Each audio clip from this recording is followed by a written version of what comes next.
Christmas సంబరాలతో Medak church సందడిగా మారింది. ఆసియాలోనే అతిపెద్ద చర్చిగా గుర్తింపు పొందింది. మెదక్లోని ఈ కేథడ్రల్ చర్చి రెండో వాటికన్ గా పేరొందింది. క్రిస్మస్ సందర్భంగా ఇక్కడ సుమారు 1,00,000 మంది ప్రార్థనలు చేస్తారు. ప్రేమ, శాంతి సందేశాలను అందించే ఆరాధన మందిరంగానే మెదక్ చర్చి గురించి చాలా మందికి తెలుసు. కానీ ఈ చర్చి కట్టడం వెనుక పెద్ద కథే ఉంది. ఎంతో మంది ఆకలి తీర్చింది ఈ కళాత్మక కట్టడం. మెదక్ చర్చి చరిత్ర చాలా ఆసక్తికరంగా ఉంటుంది. మొదట ప్రపంచ యుద్ధ సమయంలో మెదక్ ప్రాంతంలో తీవ్రంగా కరువు ఏర్పడింది. ఇక్కడ ప్రజలకు వ్యవసాయమే జీవనాధారం. కరువు వల్ల పంటలు పూర్తిగా నష్టపోయి తినడానికి తిండి లేని పరిస్థితి ఏర్పడింది. అలాంటి పరిస్థితుల్లో చర్చి నిర్మాణం మొదలుపెట్టారు. దాంతో అనేక మందికి పని దొరికింది. అప్పట్లో మెదక్తో పాటు రామాయంపేట, చినశంకరంపేట, కోల్చారం, వెల్దుర్తి, కామారెడ్డి జిల్లాలోని నాగిరెడ్డిపేట, లింగంపేట మండలాలకు చెందినటువంటి ఎంతో మంది చర్చి నిర్మాణ పనుల్లో పాల్గొన్నారు. ఇంగ్లాండ్లోని షెఫిల్డ్ నగరానికి చెందినటువంటి చార్లెస్ వాకర్ ఈ చర్చిని నిర్మించారు. సువార్త సేవలు అందించేందుకు 1895లో ఆయన ఇండియాకు వచ్చాడు. కొన్నాళ్ళు మద్రాస్, సికింద్రాబాద్, తిరుమలగిరిలోని గ్వారోడ్స్ చర్చిలో పనిచేశాడు. ఆ తర్వాత 1897లో మెదక్లో చాపటి చర్చి ప్రచారకుడిగా బదిలీ అయ్యారు. ఇక ఫాన్సెట్ ఫ్యామిలీ ఉండేందుకు మెదక్ మిషన్ కాంపౌండ్ లో 2 అంతస్తుల భవనం కట్టించారు.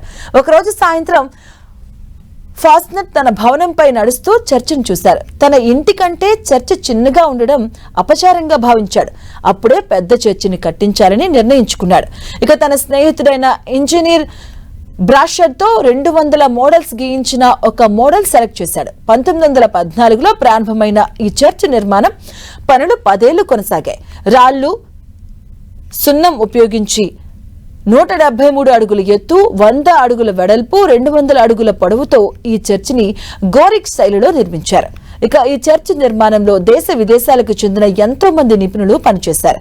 చర్చి లోపల ప్రార్థన చేసేందుకు కట్టించిన హాలులో ఫ్లోరింగ్ కు తెలుపు, ఎరుపు, నలుపు రంగుల ఇటాలియన్ టైల్స్ వినియోగించారు. ఇక జెకోస్లోవకియా దేశస్థులు దేవదారు కర్రతో ఈగల్ రూపంలో తయారు చేసిన బైబిల్ పఠన వేదిక అందరినీ ఆకట్టుకుంటుంది. రంగూన్ టేకుతో రూపొందించిన ప్రభు భోజనపు బల్ల, రోజ్ వుడ్ తో తయారు చేసిన టేబుల్స్, కుర్చీలు, తలుపులు అన్ని ప్రత్యేకమే. ఇక్కడ చర్చిలో గ్లాస్ విండోస్ ప్రత్యేక ఆకర్షణ. లండన్ కు చెందిన కళాకారుడు ఫ్రాంక్ ఎత్తైన విండోస్ పై చిన్న చిన్న రంగుల స్టెయిన్లెస్ గ్లాస్ ముక్కలకు పేర్చి యేసుక్రీస్తు జీవితంలోని ప్రధాన ఘట్టాలను కళ్లకు కట్టినట్లుగా రూపొందించారు. చర్చిలో కుడివైపు ఉన్న కిటికీపై క్రీస్తు జననం, ఎడమ వైపు ఉన్న కిటికీపై సిలువపై క్రీస్తు వేలాడుతున్న దృశ్యం, ఎదురుగా ఉన్న విండోపై క్రీస్తు ఆరోహణ దృశ్యాలు ఉంటాయి. ఇక బయట నుంచి సూర్యకాంతి పడినప్పుడు మాత్రమే ఈ కిటికీలపై ఉన్న దృశ్యాలు స్పష్టంగా కనిపిస్తాయి. గతంలో ఈ చర్చ్ ప్రార్థనాలయంగా మాత్రమే ఉండేది.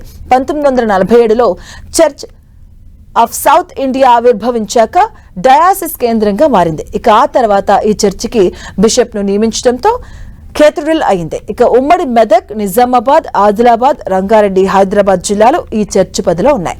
ఇక సిఎస్ఐ ఆధ్వర్యంలో డయాసిస్ ఎడ్యుకేషనల్ ఇన్స్టిట్యూషన్స్, హాస్టల్స్, ఇక ఓల్డ్ ఏజ్ హోమ్లు కొనసాగుతున్నాయి.